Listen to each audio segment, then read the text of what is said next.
And we focused in on kindergarten through sixth grade because that's really where they have to build those building blocks, right? If they don't, then they build learning gaps instead that just compound over time. And if you're moving on to, first grade with learning gaps that compound in second, by the time you're in sixth grade, that's when you're completely lost motivation. So the focus was, to make it adaptive. So then it's going down to those foundational skills that they really need to practice and master. And as they're mastering those skills, it keeps building upon them, which helps them get better prepared for, middle school, high school, and beyond.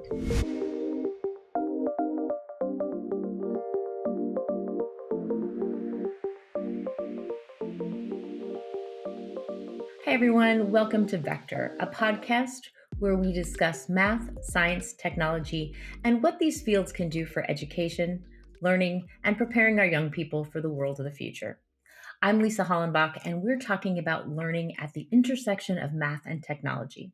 Our expert today is Edna Martinson, EdTech visionary and co-founder of Boddle Learning, a gamified math and ELA platform that aims to engage students and make learning fun. Edna, welcome to Vector, and thanks so much for taking the time to be here with us today. First, please tell us a little bit more about yourself and your work in EdTech. Hi, Lisa. Thank you so much for having me on Vector. Excited to be here and to share more about Boddle and the work that we are doing. So my name is Edna Martinson. I am one of the co-founders of Boddle Learning. The other co-founder, Clarence Tan, is also my husband, so we're married co-founders. And we both really fell in love with that intersection of gaming and education. So what Boddle is a gamified platform that delivers math and ELA content through interactive games that's adaptive as well. So it's adapting to each child's learning level as they're going through the content and saving teachers time in just delivering practice and assessment items and grading those items so they can know where their students are at and which areas they need extra help in.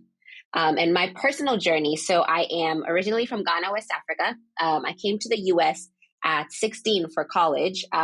So I got in early, and for me, education has always played a really big role in my life in terms of the opportunities and the doors that it's opened up for me.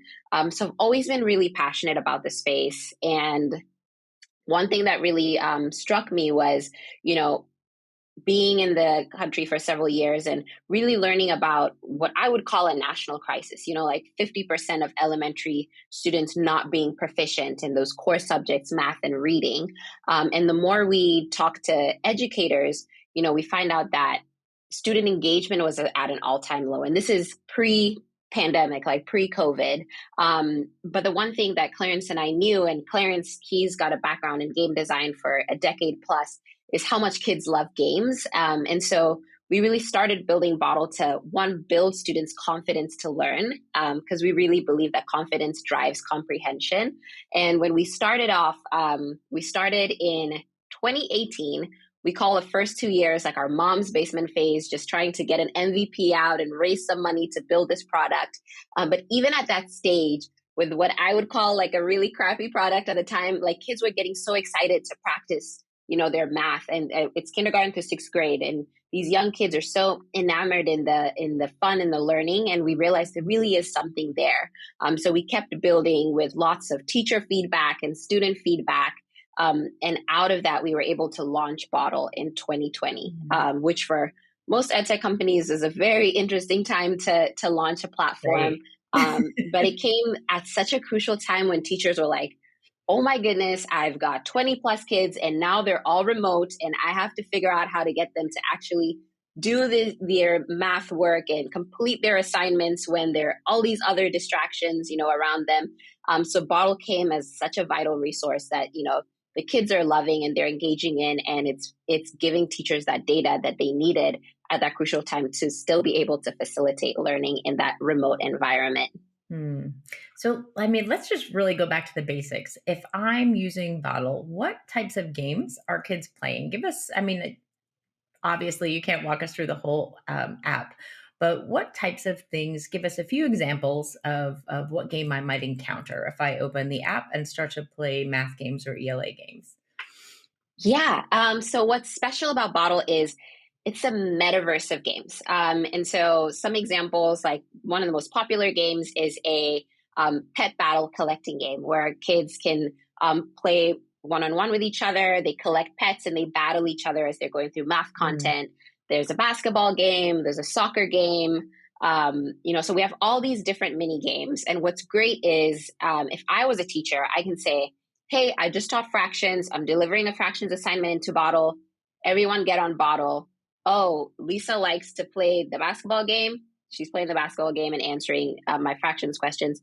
Somebody else, Tommy likes to play the pet battle collecting game. He's on that, but he's still answering those same questions. So it kind of gives kids that autonomy to pick their learning adventure and still get that same content delivered to them. Now, can kids play together, or are they playing the computer just based on their interest in the type of game they want to play?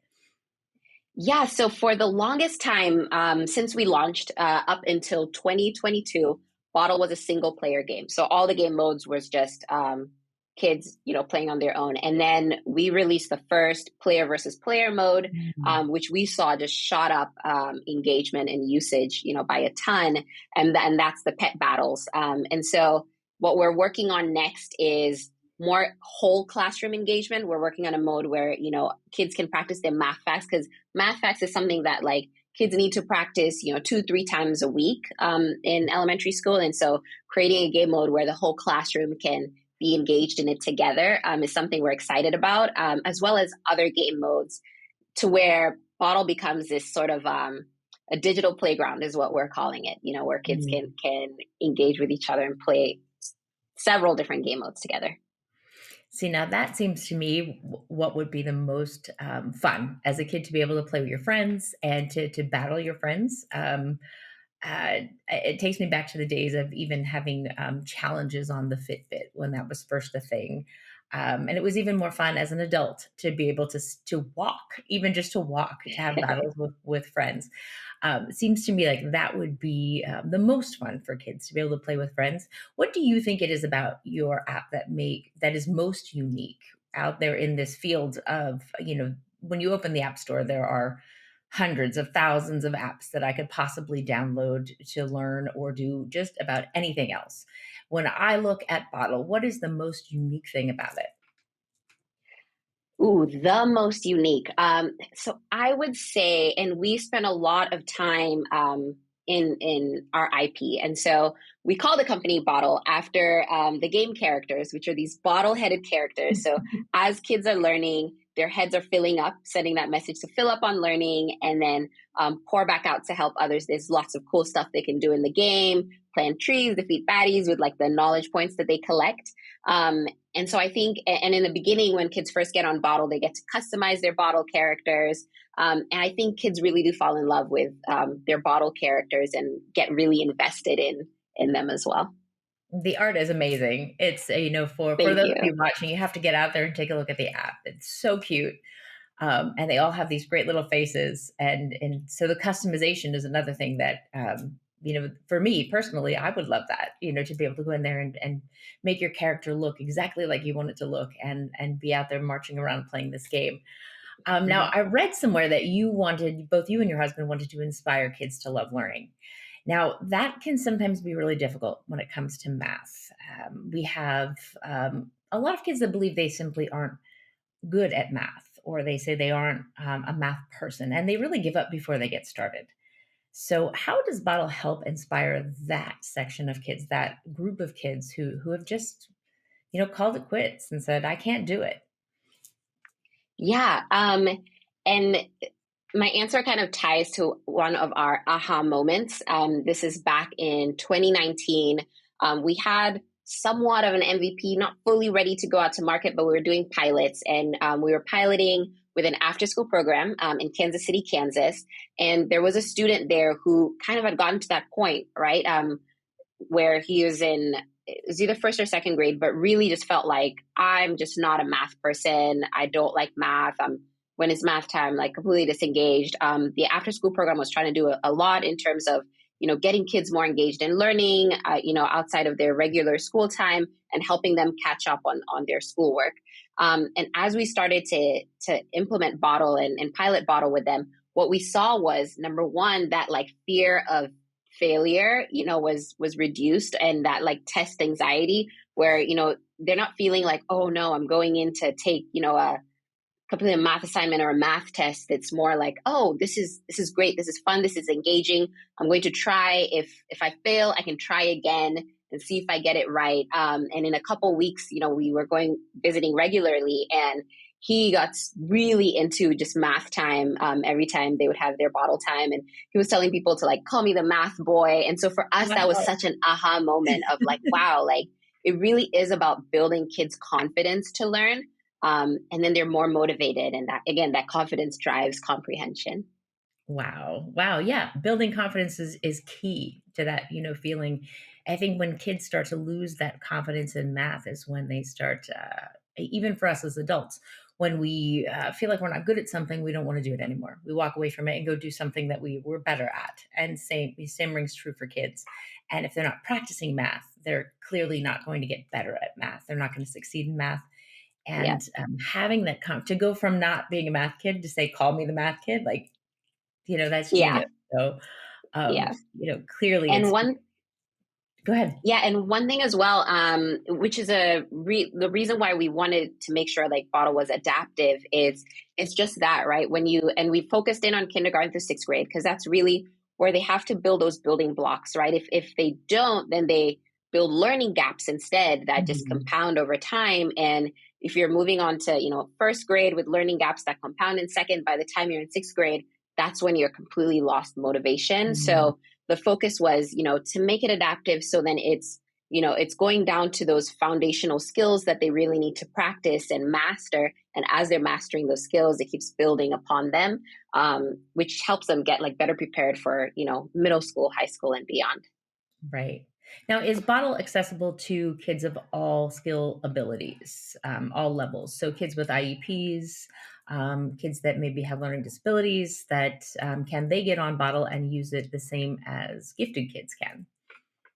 Yes, exactly. Yeah. So the adaptability is it makes it, more rigorous for kids, who are gifted and need a little bit of that, more of that rigor. It's great for kids who have IEPs and need that, reinforcement of specific skills. And it's awesome because we've had parents, it's available on the App Store for both, teachers who are using iPads in the classroom and parents as well, who have, iPads, mobile devices at home. And we have a web version too. And so just, making it accessible all around was something that was important to us. A big thing we're focusing right now actually is continuing on that road to accessibility for students with, different, whether it's like, hearing impairments or different visual impairments as well. Great, great. And it's available for continuing with the theme of accessibility. It's available on iPad, but not yet iPhone. Is that something that you'll be working on in the future too? It's also available on the iPhone. Yeah. So it's on the App Store for, any iOS device. Okay. All right. I think maybe I missed that somewhere. I was trying to download it on my phone and it was telling me no, it's an iPad app. Or maybe it was a computer. It's probably me, but usually if you try and get it on the web on mobile, it'll tell you like, hey, you have to go to the App Store and like download the app. that may have been it. Yeah. All right, great. So now, do I need a teacher to upload lessons, or is it something that anyone can download and use? That there might be lessons already on there, games are already on there, or do we need to be linked up with a teacher in a school in order to use it, in order to use Boddle effectively? So you do not need to be linked up to a teacher. So parents can go and download Boddle. There's a parent platform as well, which is similar to the teacher platform, where you could go in. All you need to do really is to assign your child's grade level. And we've got standards aligned math and ELA curriculum for kindergarten through sixth grade, which is helpful for, if you're a parent in Missouri and you're like, what's the standards my kid should be on? You can just go on there, click Missouri state standards, and those got loaded in as well. And then the great thing is the customization, for teachers and parents. If like you're homeschooling, for example, and you're like, okay, this week we're focusing in on measurements, then you can go in and pick the specific measurement skills that you want delivered to your child as well. So teachers now, I'm super busy as a teacher, and you know that teachers' jobs are really difficult. And they're looking at, again, that host of apps that they could possibly use with kids in their classroom. How does this app make my job as a teacher? How does it help me do my job more effectively and more efficiently, in a way that isn't just bells, whistles, jazz hands for the kids? You know, is it Yeah. truly making me saving me time and moving lever for the kids, or is it me just again jazz hands for the kids? How do you convince me of that as a teacher? Yeah, so a challenge that teachers typically have is the fact that you have, 20 plus kids in a class and they're all on different learning levels. This is back to school season. There's teachers that have got a whole new set of kids in the class and you kind of have to assess them. Let's say you're a third grade teacher, you have to figure out, okay, what level are my kids on? So then I can, give that personalized attention to each child to make sure they're getting the right thing. So where Boddle comes in is it's a perfect tool to say, okay, let's get all the kids on Boddle. We'll start everybody off on third. And there's a placement test that kids have to take when they first start. And that kind of helps to pinpoint, like, what are the specific skills, domains that certain kids need extra practice on or maybe excelling on. And all of that data and reporting goes back to the teacher portal automated. So teachers can just go there and say, okay, placement test is complete. I can see where each student is at. And then it makes it easy if you're going to create like small groups, right? Like math rotations or like small group instruction. You can kind of like group kids that way as well. What's also great is when you notice, like, let's say there are these three kids that are still struggling on these specific second grade skills that they didn't fully master before coming to third. You can have them focus in on that. And on the kids side, they're not seeing like, oh no, why have I been bumped down to second? They're just getting the content that's right for them, but they know they're like in, Miss Lisa's third grade class. So that's how it's really helpful for teachers. And then that learning gaps report is really helpful because, myself and Tommy, for example, this other student might be working on the same third grade skill that Miss Lisa gave us, but we're struggling on it for different reasons. And so it adapts down differently. Like I could be struggling because of a specific first grade skill, actually, and Tommy, it's actually another related third grade skill. And so the learning gaps report will show that and show that it's adapted down to those specific levels. And teachers are able to get that information too. So it's super helpful for them. And then the So other smart. biggest thing, which was a big part of like a lot of the teacher, and we still do tons of teacher interviews still to get their feedback. But when we were first building the product, one thing we heard from teachers is, I already have this is the requirement from the district of everything I have to teach in my grade, the lesson planning I have to do. I don't want to have to learn how your game is going to teach my kids fractions, for example. So that's why the way we do game design is we're not building, pizza cutting games to teach fractions. We're just building these fun and interactive experiences and then putting the standards aligned content into those experiences and tying student motivation to progress in the game to progressing academically. Is the identification of the learning gaps the teacher's favorite function of Boddle? I would say so. Probably that and scheduling assignments because they like, let me just schedule out my assignments for the week as I lesson plan on a Sunday night or Monday, and then I like don't have to worry about it all week. And I know this because I'm a former educator. So, identifying the learning gaps is sometimes the most difficult thing to do for individually for kids. And I taught social studies, so I can't imagine, like, more specifically with math, to like just how you were talking about it there, like, this is the first grade skill and this is the third grade skill, and tracking all of those things back is so very much more specific in math to be able to track exactly when that skill was taught, when it should have been learned, and what the specific gap is. So as an educator, I'm sitting here thinking, wow, I would have loved for a tool to tell me, like, what is missing here, and when, like, identify for me when that was supposed to have been taught, and help me to do the scaffolding that I needed to do to get a student to where they need to be. So immediately I thought that teachers love this, love it, and it helps them. So I can see immediately the benefit to teachers and the time saving just in that one function. So great with that. Is there anything else that you think teachers identify with that have told you about feedback that you've been given that makes their life a whole lot easier? Um, I would say just the accessibility piece as well, like being able to, because it's available, both on the web, like if they're using, Chromebooks at school and on the App Store, if Mhm. kids have to go home and they can take their Chromebooks home, but they want to continue, engaging in the and English content on Boddle, they can easily get on their iPads or get on, a lot of parents just download it on their phone, and they're like, oh, this is great. This is like healthy screen time for my kids. I don't mind giving them my phone for 20 minutes. Yeah, right, right. And not again, not all screen time is bad. A lot of it is educational and teach them so much. And so, Yeah. parents, is it that parents have access to what their kids can see, or is there also a mechanism to communicate with parents in terms of progress for kids? Yeah. So similar to how there's that full teacher portal that gives the reports, teachers can link parents, or if a parent gets Boddle outside Mhm. of like being linked to a classroom, they can just sign up for the parent portal and get all of that data as well. So they can track their Wonderful, child's progress. wonderful, wonderful. Um, So I would say then a question I had for you is that this is obviously fun and engaging for kids. You've shown me how it's helpful for teachers, and my next question for you is how can you show with certainty that it's moving the needle for kids in terms of progress and in terms of learning academic achievement.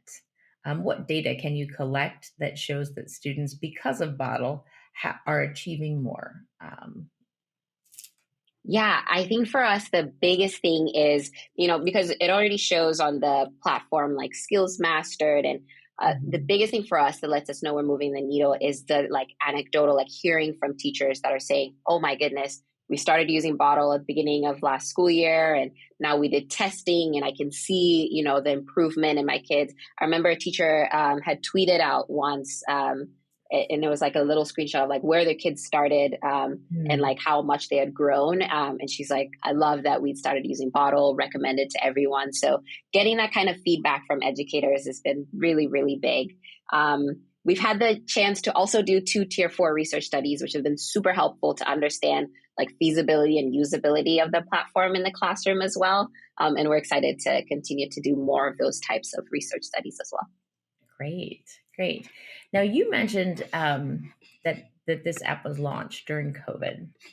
And there's been a lot of studies done in terms of proficiency in both reading and math, but I'm thinking specifically of math now, and learning gaps and losses that occurred during the COVID period because of school shutdowns and a lot of other factors that happened during the pandemic. Has Bottle been able to help with learning recovery? Be, due to the with the loss due to the COVID period. Yeah, absolutely. I mean, what we saw during COVID was teachers are saying, I need a way to get students to actually complete work. Mhm. And Bottle came in to be that teacher's assistant in that way. Post COVID, the gaps really did increase, right? So we were getting teachers who have never heard about Bottle who are like, oh my goodness, this is great for me because now I have a second grade classroom and it's the first time that kids are like in a physical classroom together because they started school, like kindergarten was like their COVID year and first grade was another like remote year. And so it really helped in that way as well, just to say, okay, I have second graders, but some of them really are still struggling on, first grade, kindergarten skills. I could still put them on that and help them with their recovery. Um, Right. and just help them kind of like regulate to like being back in a classroom setting and giving them something fun to do in a group setting as well. Mhm. Right, now I'm gonna ask you a strange question for somebody who's an ed tech person, right? So, I guess I wanna ask you, what is the disruptive piece of your technology that if you were asked to give this advice to classroom teachers who were not going to use Boddle, because I'm sure your first answer would be just download the app and use it because it's working, right? So we've seen that Boddle is working in all of these ways to move kids ahead and really just move the needle for kids. They're achieving, their proficiency is going up, they're making gains. But if the classroom teacher weren't going to do that, what's that disruptive piece of Boddle that they could take um, from this app and put in their classroom teaching that would help move those kids forward? That is a really great question. Let's see. A disruptive piece that they could take and use in a classroom without even using the platform, Right, like right? make a part of their own classroom, like methodology as a teacher. Oh, I see. I think the biggest thing for us is we kind of tackle that student engagement problem, right? So I would say, like, for teachers, it's if you can capture student engagement, then you have a group of kids that's like super focused and engaged and wanting to, engage in whatever is being taught in the classroom. That's the biggest piece. And if there was like a silver bullet for that, that would be awesome. I think every teacher would be like, yes, let's do that and get them all engaged at the same time. Probably the most difficult piece. And Yeah. it's not just math. It's in a lot of classes and subjects that not all kids are going to be interested in what you're teaching, right? So Yeah. if we had the magic pill or the silver bullet for engagement, and all kids loved your topic, it wouldn't be as hard to make them achieve in that space. But yeah, Yeah. great. So what can we expect for Boddle in the future? Or maybe more specifically, what can we expect from you in the future? So we are super excited. So we actually last week were announced as finalists for the Yas Prize, which is a educational grant award. So our team was awarded $500,000, which is incredible, from the Yas Prize team. Wonderful. And we're excited to put. Congratulations. Thank you. We're super excited to put that to good use and expand the platform to be more than just a math and ELA. So what we're doing is building it out to allow educators to load their own content in. You mentioned that you taught social studies, so like for social studies teachers that have that content that they would like to be delivered in a gamified format, they'll be able to do that as well. Wow. That's amazing. Wow, that's great. Congratulations again. That is something. So you're just building this app up. And would you ever think about extending it beyond sixth grade? Would it go into the high school ages? Is that something you've thought about? We would definitely do seventh and eighth. We've done a lot of surveys. And I think 7 and 8 would be really key and prime. Beyond that, like the kids are like playing like Grand Theft Auto and like they kind of like on a different level. And so I think our game characters and the gameplay is really great for K through 8. Yeah, thinking about it, it was somewhat difficult to get kids engaged at like 10th, 11th, 12th grade in cute little characters. Some of them would come with me. Some of them would come along with me on those little journeys into some of the new. It was a while back, but into some of the new tech that was coming out at the time. Yeah. But some just were like, "What are you doing?" Now, is there anything that I haven't asked that you'd like to share with us before we wrap up today, that you'd like us to know about Boddle? This is really important. I would love everybody to know. It is a freemium product, which means, a lot of times, homeschool parents and teachers are always thinking about like, what is the cost behind this? So there is a free version, and all of the math, K through 6 standards aligned content, and the ELA K through 6 standards aligned content is available on the free version. So that's an awesome way to, introduce your kids to Boddle at no cost. And then how we make money is there's an option for parents to pay for premium subscriptions or like one-off in-app purchases to purchase game upgrades, similar to how they would spend on, Roblox or Fortnite. And those are optional. So definitely want everybody to know that. So check it out on the App Store, Boddle Learning. Well, thank you so much for being here to talk with us and tell us about Boddle. It sounds like an amazing app, and it's really something everybody should check out because the progress that kids are making, the fun that they're having with something like math. It may be the answer to a lot of the proficiency problems that teachers are having around the country. And if you've enjoyed this conversation, please do follow, like, share this with people who need to hear it, and come back again for our next conversation on Vector.